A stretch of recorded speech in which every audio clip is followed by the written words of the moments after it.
Mm-hmm. Hello everyone, my name is Reverend Lorina Pyle and I'm the pastor here at First Spiritualist Church, and on behalf of myself and the Board of Trustees, we want to say thank you so much for tuning in and joining us here on this Sunday. We would like to thank all of you for all of your generous donations, your love, your prayers, and all those wonderful gifts that we receive by being connected with you. Today we have Trenton Shine as our guest speaker, so I'm very excited to have him here. He's also our Vice President of the Board. And I would like to say thank you to our editing committee who helps prepare all these videos and gets them out for you. So thank you to the editing committee, and again, thank you to all of you for being here. So if you please just join me in getting ready to receive and allowing yourself to be completely here and present and in the moment. Just go ahead and relax your body and take in a deep breath and exhale. Take a nice long deep breath in and exhale.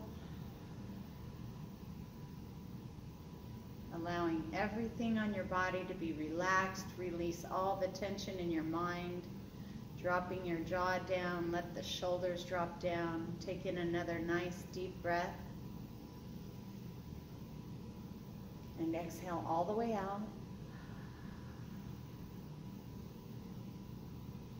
Allowing yourself to be completely here and present and in the moment. Accepting all the love and the guidance and the wisdom that is coming through today. We thank you, wonderful Spirit, wonderful guide spirits and angels. We thank you for your presence in our life all the time, knowing that you're only a thought away.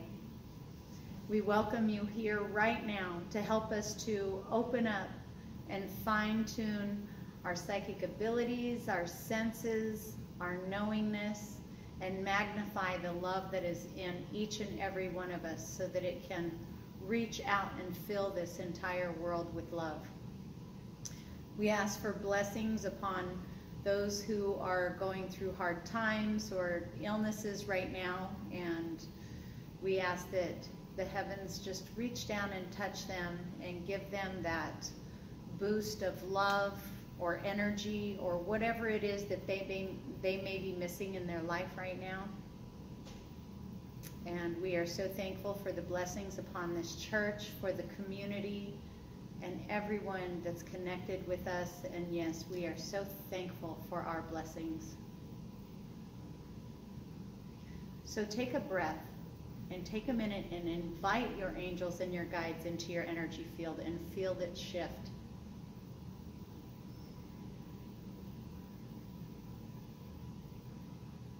And as you welcome in your angelic beings, bless them and thank them for their unconditional love and their connection with you. We thank you, wonderful Spirit, for your love, your light, your truth, and your balance. Amen.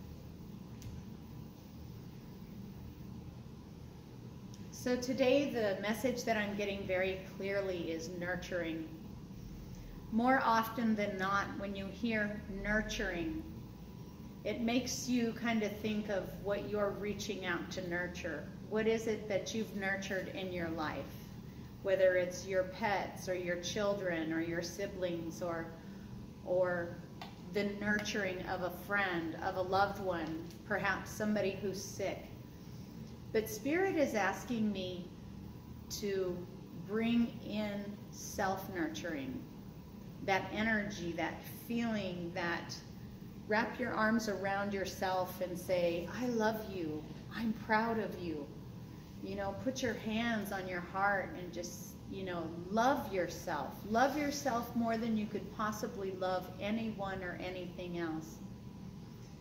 And often we're taught, well, this is conceited, or that is selfish, or it's more important, you know, even biblically we've heard, love your brothers as you would, or your neighbors as you would yourself.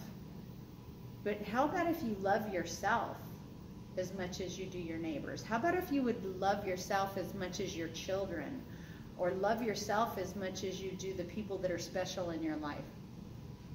And the reason why they're impressing this upon me is because so often the one that needs the most nurturing in your whole entire world is you. And if you're waiting for someone else to nurture you, then you're actually placing judgment. You're judging others for not giving you what you need when you need it. So self-nurturing.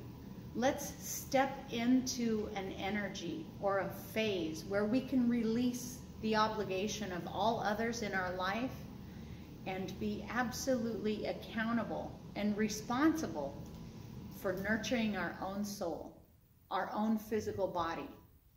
By nurturing ourselves, by honoring our ability to say no when we have a really tight schedule, and taking time to have fun. I mean, nurturing isn't just feeding, clothing, and caring for. Nurturing is being able to remember why you're here, to have moments of fun. You know, it's hard that we, right now, with not being able to get out because of COVID, but there's so many things you can do for yourself that you've put on the back burner that I said, oh, well, I'll get around to it sooner or later. Start taking an inventory on what feels good within you and nurture that. Go outside and put your hands in the dirt, but don't do it because it needs to be done. Do it because it feels good. Things that feel good to you is what's nurturing. And by doing that, by showing others who comes first, yourself, then you teach all others how to treat you. And especially as a parent, and somebody says, well, how can you put yourself first when you have your kids? I can tell you why right now. Because when you teach your children that it's so important to nurture yourself and put yourself first, then your children are going to grow up with that same mindset. And I know that there's many of us that weren't taught that. And so, excuse me, learning to nurture and care for and put yourself first is sometimes a really heavy lesson that we carry with us through our life until we actually get it.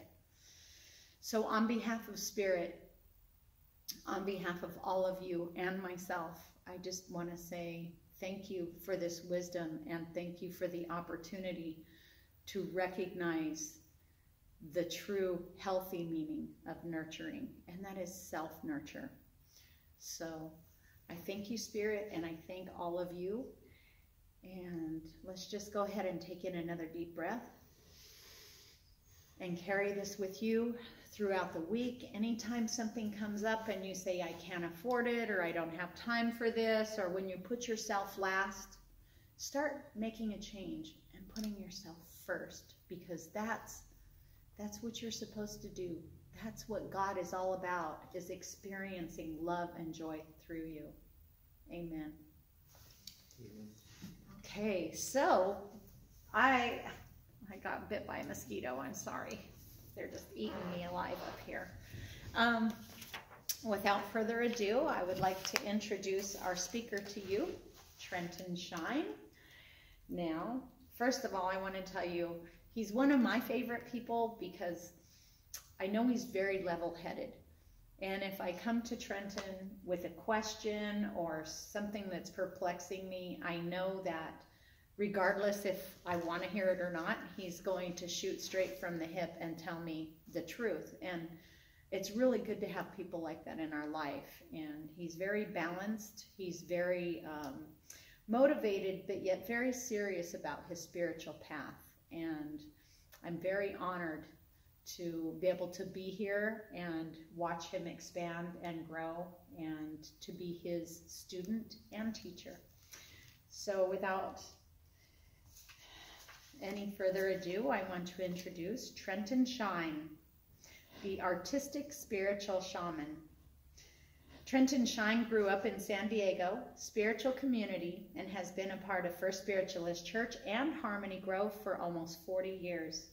Trenton considers himself an artistic spiritual shaman and has been involved in the performing and visual arts since he was a child. Currently, he writes, directs, and produces theater, as well as managing the Live and Let Live Alano Club. Growing up spiritual, Trenton could see auras and spirit early on and has always been empathic. Trenton also is a healer, just like his grandma Donna West. She brought Trenton to the first spiritualist when he was 10 years old. Trenton owned a home in Harmony Grove until the Cuckoos claimed his home and many others in the community. Trenton is a native San Diegan, but also spent time in LA and most recently Portland. Happy to be back in San Diego and reconnecting to the spiritual, artistic, and recovering communities that have been a great support and that also allow him the opportunity to be of service. Trenton will, okay, I think that's it. That's good. Okay. So everyone help me please welcome Trenton Shine. Thank you so much, and if you're listening or tuning in, thank you for joining us. I feel very privileged to be a part of this church and to be here today speaking to you about a topic that is very important to me, and I think in this time has become and through looking up and researching and tuning in and receiving messages on this topic, which is pride or gay pride, and to see the correlations today with what's happening in our political culture, I feel very blessed to be here today to talk about it. And for those who are like, oh, the topic is gay pride, that really doesn't have anything to do with me. It has everything to do with you. We are all tied and connected to each other. And one of the great things about pride was there's a political aspect to pride, which is it was created out of protest and advocacy.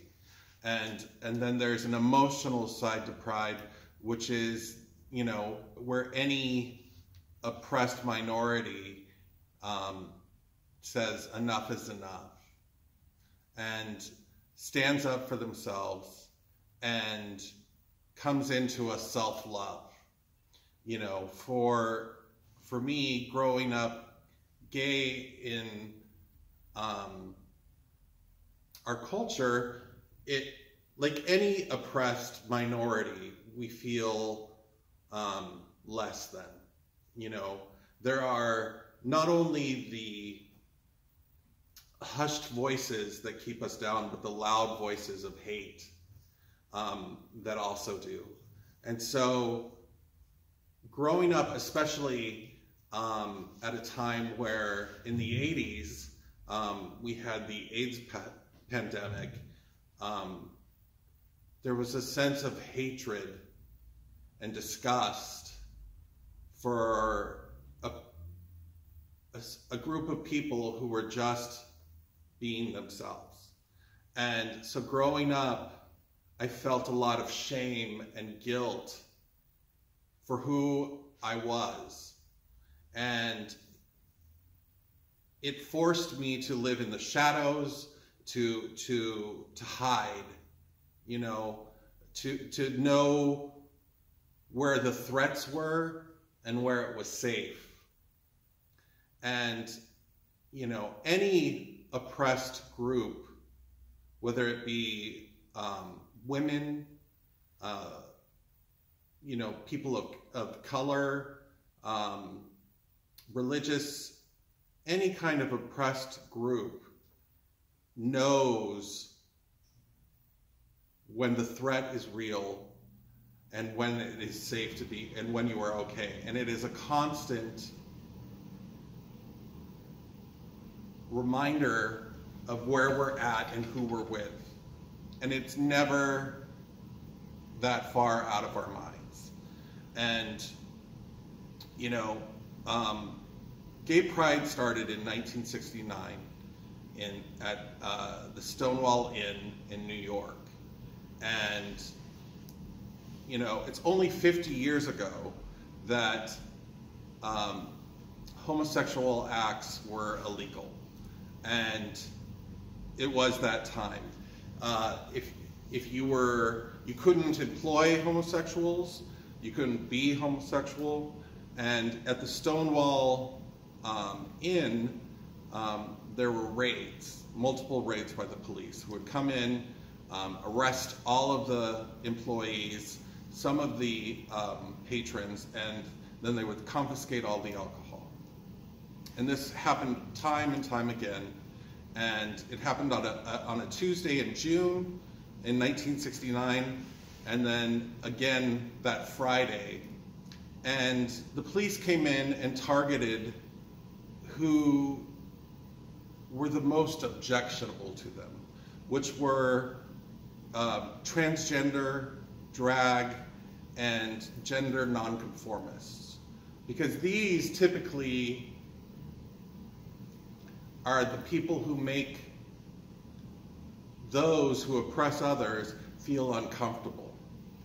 And uncomfortable is a feeling that comes up time and time again in oppression. That your actions affect me and I feel a certain way. And then what happens is they take the action. And for that night, they went in with a paddy wagon and they arrested everyone and beat and abused these people.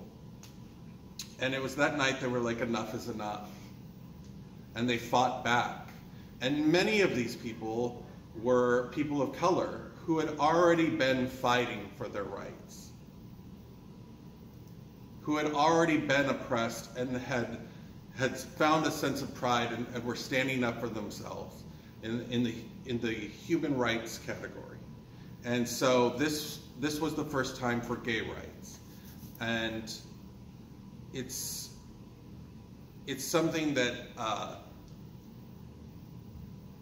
you know, in 1970, the very following year, in 1971, we had the first Pride Parade. And this was the start of gay rights. And all of the human rights issues are all kind of tied together.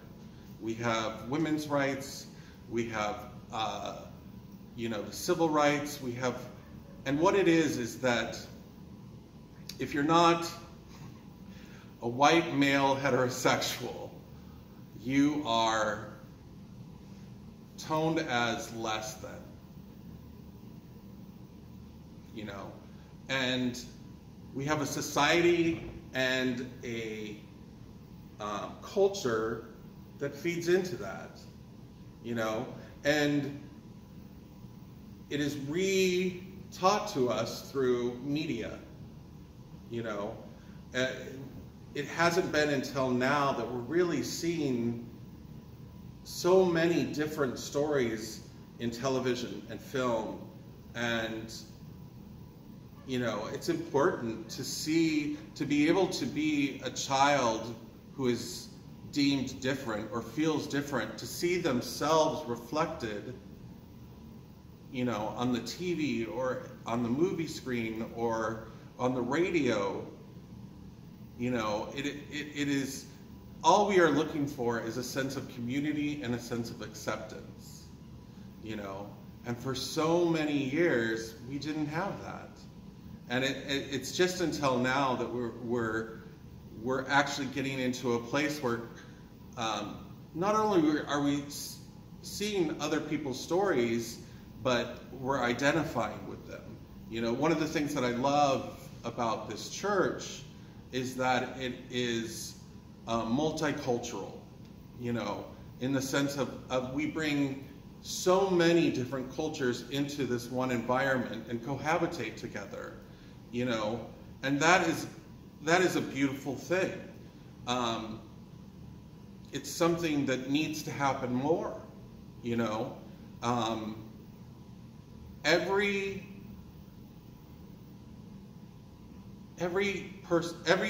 human rights fight needs allies, you know, and we're at a time right now where, you know, it's a little bit scary, you know, to see how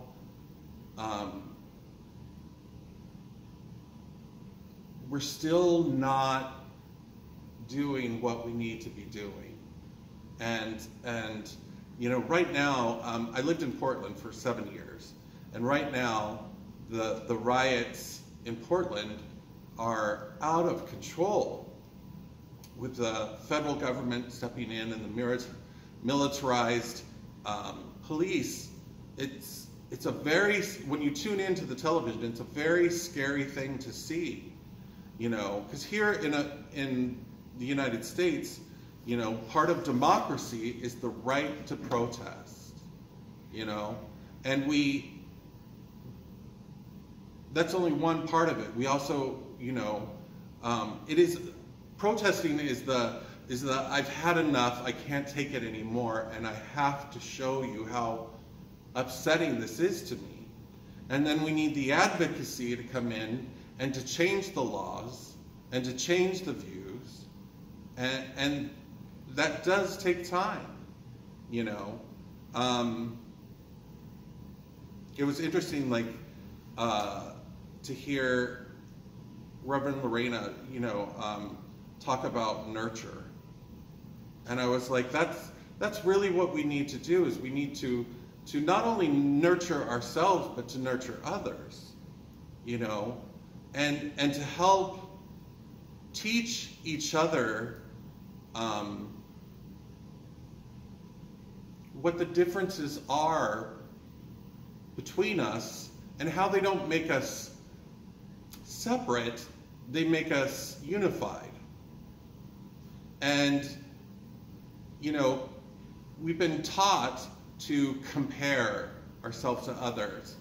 And, you know, I know that I have been taught to compare myself to others, and that is a winning and a losing game. There must be, in comparing myself to another person, there must be someone who comes out on top and someone who comes out on bottom. And, you know, that is not the way we should be doing. What, you know, if you want to compare yourself to others, you should see that the differences are what make us stronger. And it's our differences and our uniqueness that need to be relished and cheered for, and it's really, you know, the things that create a more whole and beautiful community, you know. And instead of, you know, as children, we, in this comparative nature, we look at others and that person is effeminate, that person is overweight, that person is a certain color, they're different, and in order to gain status, I will push them down to lift myself up. And that negative culture is reinforced everywhere you turn and everywhere you look. And, you know, it's interesting that I taught improv comedy for years and years, and my number one job was to get people out of a negative mindset. Teaching improv is all about yes and. It is about accepting and adding. And we have built this culture of negative, of tearing down and, you know, and in order to raise ourselves up. And it's very interesting to me how quickly, you know, we choose to go to a negative. And within myself, it has been a lifelong journey to get myself to a place where I don't use the negative to build myself up. And I don't put myself into an environment of negative people. You know, it took a journey of self-love to come to that point, you know, to see that the people I surround myself with are me, you know, and, you know, my family, there were a lot of negative devices within that, you know, being told I was, you know, ugly, gay, whatever it was as a child, you know, my survival techniques became to be funny, to be sarcastic, to get one over on you before you can get one over on me. And it took a long time for me to shed those character defects that were created from a childhood. They were all survival techniques, but they weren't allowing me to actually live a happy and fulfilled life, you know. And when I was looking into, because right now we're in this quarantine and we are pretty much alone. Everything has slowed down, and we are left to examine ourselves and others and their actions. And it's very difficult to avoid those situations and be in denial. You know, denial and delusion are a deep river, and it's we can't do that. We can't be so busy that we can't see what's happening to our neighbors right now. You know, I don't think it's a coincidence that we are in this slowed down time, and, you know, a person like George Floyd, who is taken from us in a way that is so upsetting, you know. I was taught, growing up spiritual, I was taught that we chose the life that we are going to live. That it's almost like picking your classes for college. What lessons are you going to learn? You know, and we choose that before we come into this, and there are things that happen to us, good and bad, to teach us lessons, or to teach others around us lessons. You know, and for me, when I see someone like George Floyd, who chose to come into this life and go out of this life in such a manner to teach us a lesson, you know, that is an amazing gift from him as a spirit. And it's something that we can't deny because we're too busy, you know. And it's a tough thing, like to stand up for what's right, to see the man next to us fall down and pick him up, you know, is what we are here to do. And it's a journey, and everyone is on that journey in a different point in their life, you know. And that's why, like, you can't fight hate with hate.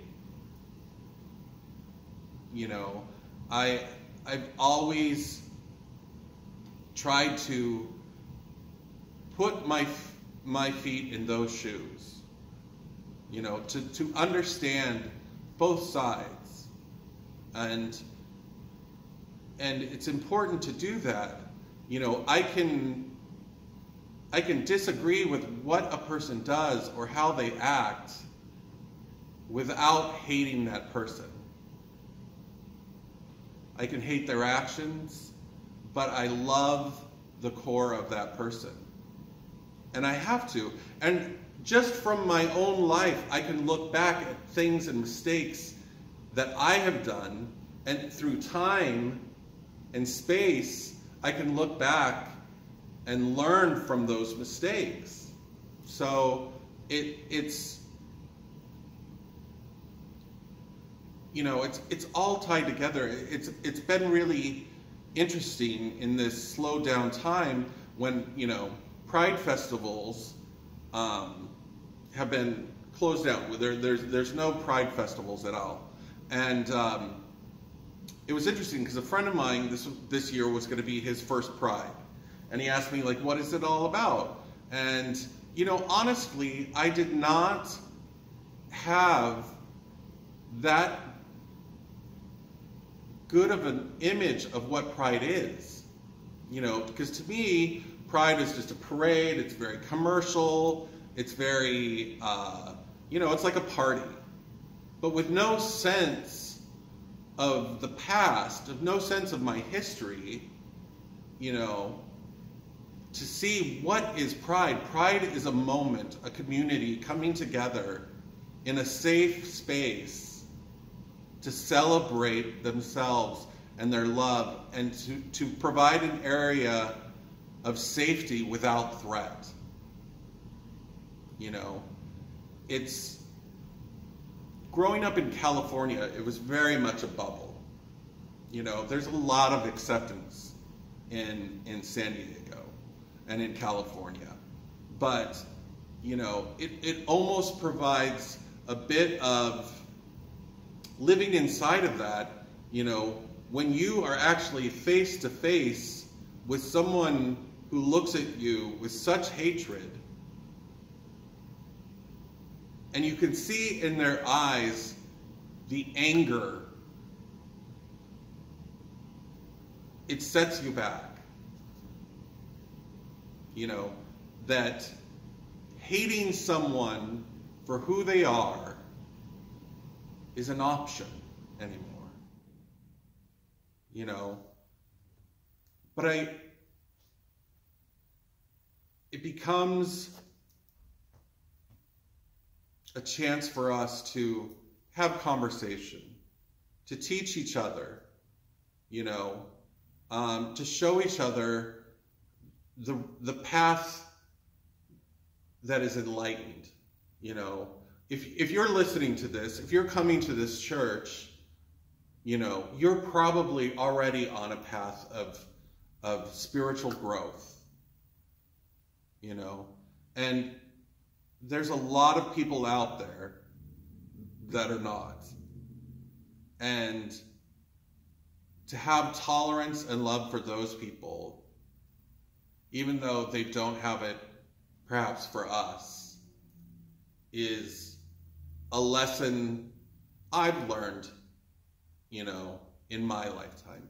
And to see how much anger and fear and self-hatred in someone that can be directed at me, and despite that, stand up and say, I am proud to be a gay man in this life.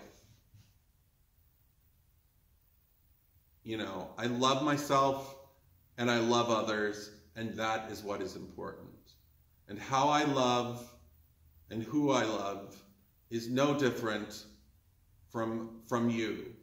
And you know, to be able to do that is a sense of protest, a sense of advocacy.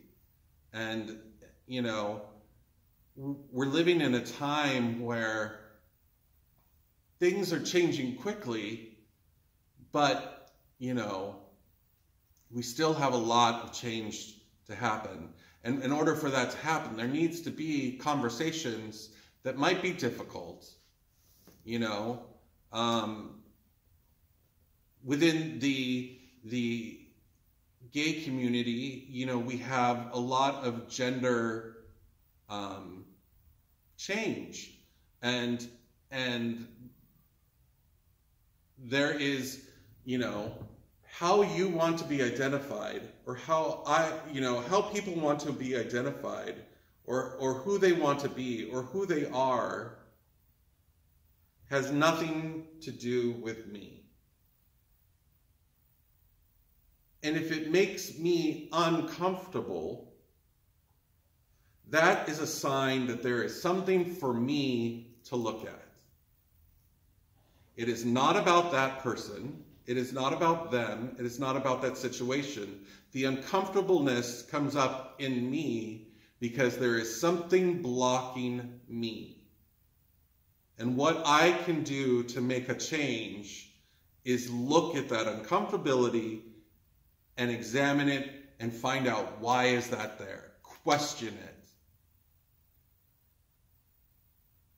And through that kind of change and growth, and be open. For me, my biggest growth probably in the last couple of years has simply been open-mindedness. Like, I've always thought that the most enlightened thing to say is, I don't know. And I think more so now, in my quest to be open-minded, I'm open. I don't need to have the answers anymore. And I don't need to show you that I have the answers anymore. And I certainly don't have the answers for you, and I'm not going to put what I think you should do on you. That is oppression. But I'm open-minded. I remember like growing up in the spiritual community, and people were like, oh, extraterrestrials and UFOs. And I was like, oh my goodness. Like, this can't be real. Like, and do I believe, of course through time, yes, I believe in it now, but it took an open mind to get there. And it takes an open mind. Like, I don't have the answers, but I'm willing to be open-minded and to be guided together towards them. And that's what we're here to do. We're here to help each other. We're here to love each other. And if we're not doing that, then, we're not doing our job. And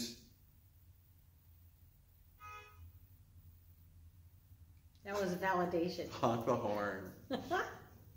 I don't know. I wrote all this down, and then I rewrote it, and then there's so much information in my head, and all I can say is that this led me down a whole rabbit hole of, it went from watching documentaries on Pride and Stonewall, and then into documentaries on the Michael Brown and Ferguson, situation in St. Louis from years ago, and, the Black Lives Matter, and it all boiled down to me to the human rights are human rights. Yeah. And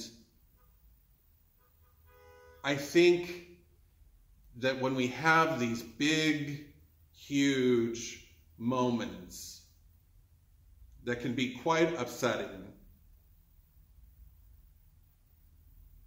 we come out on the other side changed with a new perspective, hopefully. It's like there's the truth, and then there's everyone's perspective of the truth. And sometimes it takes something horrible to happen for us to get stunned out of our daily grind, to go, oh, there's more than just me. Yes, I need to love myself, but I need to love my neighbor, and I need to help people who need help. And, you know, for me, that comes in so many different ways. You know, like I'm a big proprietor of non-bullying, you know, because bullying is the starting ground of oppression. Damaging. It is. It's even people who do it in a very funny, sarcastic way. No, that's it is still negative. It is still damaging. It is still hurtful. It's hurtful. You know, when you look at all of these protests, it comes from a place of hurt. Yep, absolutely. That then turns into anger because things are not changing. People are not listening. People are not seeing. We are in denial. And so, for me, the journey of just looking up to, you know, what I was going to talk about today's topic was so enlightening to me. Like, you know, I watched so many documentaries that I'll just, you know, which I loved. I loved learning. Education, period, is the way out of everything. You know, education only brings you up. And, you know, if it's watching a documentary, if it's going to school, if it's, you know, as much information, like an education that you can get, you know, and being open-minded to hear it too, you know. Part of being in, you know, I'm also in recovery, you know, shock against shock. It's like, you know, many like me in an oppressed minority, like in our gay culture, a big part of gay culture is drugs and alcohol, you know, because it is that self-hatred that we are trying to cover up, you know, the feeling of not good enough, the feeling of, you know, that we're trying to fit in. Yeah, that we're trying to self-medicate ourselves out of so that we can just be normal. And, you know, so I've been in recovery for years, and, you know, when I take someone through the work, my very first thing is I'm like, just be open-minded. Don't come to this with the answers, because if you come to it with the answers, you'll have the same answers when you're done. You know? So, in this time, come to these things open-minded.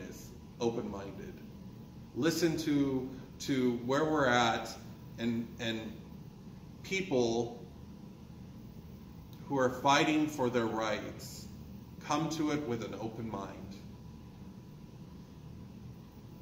And perhaps we can all find a solution and get ourselves out of problem. Right. So, you know, I think I'm going to leave it on that. It's been you know, a pleasure to share my experience through this, and it's been enlightening to just dive into it. And I hope that we all, you know, can learn to love and accept each other and have an open mind. Thank you, Trenton. I Thank agree. you. Fear, false evidence appearing real. How many times do we feel that we have to be defensive or fight back or fight for what our own rights are, or, you know, completely misunderstand by having lack of knowledge of what it is that someone's going through or what it is. And I don't know, for me it would be like trying to explain to somebody what a zoo was, like who had never been to a zoo before, and they're afraid of the zoo. They're afraid because, you know, there's lions, tigers, and bears, and crocodiles, and whatever else is in there, and I don't want to go in there and be subject to getting hurt or whatever. So a person that's already walked through the zoo can explain to this person that, no, everything is in its own little habitat, and you're protected. There's a wall between you, You know, this helps animals who can't rebreed or who are going extinct, so they bring them in here, and, you know, then people pitch in to help pay for them, and now you coming in to visit them helps to solidify their habitat. And it's like, so a person who is just so fearful all of a sudden is like, oh my God, there's really a purpose for this, and I'm really okay. And I know maybe the zoo might be a weird symbol, but that's the symbol that I got. And I know what you're saying is absolutely wonderful, because I can tell you that the things that I didn't know about, I stick my head in there and I say, can you tell me this? Explain this to me. And, you know, just even the lingo alone, you know what I mean? Because there's a lingo with every culture. And two lingos that say the same thing can mean something completely different. And I think, just to touch in on this for a second, like even sitting in circle, being a heterosexual, married with children, and I know I have so many beautiful gay people that I consider best friends, sisters, brothers, all of it, right? And I know sometimes I'll say something and they'll be like, oh girl, you can't say that, and do you know what that means? And I'm like, well, don't get mad at me, but explain it to me. Yeah, teach. With love. So I think when it comes to racism, when it comes to gender, when it comes to even the confusion, I know me growing up, I've had transgenders in my family, and it's just something nobody talked about. It was super taboo, and it was like in the early 70s, so it's just like, you know, for me it was confusing to see my male cousin putting oranges in a bra and putting a wig on and acting like a girl, you know, and it's just like nobody told me what was going on. They just said, mind your own business and don't say anything. And so to grow up, so see, even though I wasn't gay, I was being taught that there was something wrong and to not say anything about it. And the reason why I'm saying this now is because there may be people that are out there that don't understand what the march is about. What does Black Lives Matter? What is it really about? What is gay pride? What is it really about? What is, you know, like any kind of thing in our world, instead of judging it, take a minute to ask about it. Like really ask, and don't just go ask people that are pissed off, because then you're going to get a whole different version of what it is. But ask people, ask the people who are mad, ask the people who are happy, ask, you know, get the whole gamut before you place judgment on what it is. Find out what it is that you're placing judgment on. So, like I said, level-headed. Yeah, and I think it's so important to hear people's stories. I agree. Because it shows us our commonality, as well as you know, we get to walk in their shoes through their story, and when those are shared, it enriches us all. Yeah, and I think that sometimes too, when we do sharing, like story sharing, that we may not have the same experiences, but they're pretty parallel. And I think, like what you're saying is listen. Listening is paramount.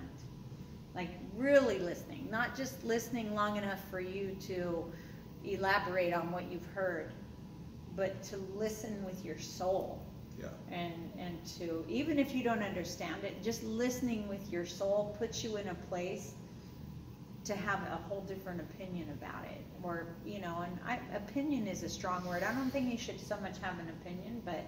Well, and it's not to compare ourselves to that. Like I always say, like a person's worst day is a person's worst day. Like no matter what economic, you know, like, you know, a child's worst moment is a child's worst moment. Yeah. You know, you can't compare pain. No, never, never. Everybody has a different bar. And that's very, very true. I learned that a long time ago. And, you know, you can have somebody that's gone through absolute hell. And then you can have somebody who's gone through trauma but not considered that much hell. But, you know, just like, oh, well, I always wanted this toy all my life and everybody else got it, but I didn't. Yeah. Isn't any more detrimental, and I know that this is going to sound weird, but it isn't any more detrimental than that child that got stuffed in their room, forgotten, and stuck in the corner all day. And people want to get you out of your pain, you know, or make it not such a big deal. Like, it's not a big deal, or it's like, you know, one of the things for me is what doesn't kill us makes us stronger, or God doesn't give us what more than we can handle. And to me, that's just a way of being like, oh, you know, okay. You're okay. And as compared to someone who's been through a similar pain, who can just be with you and just be like, I know. Yeah.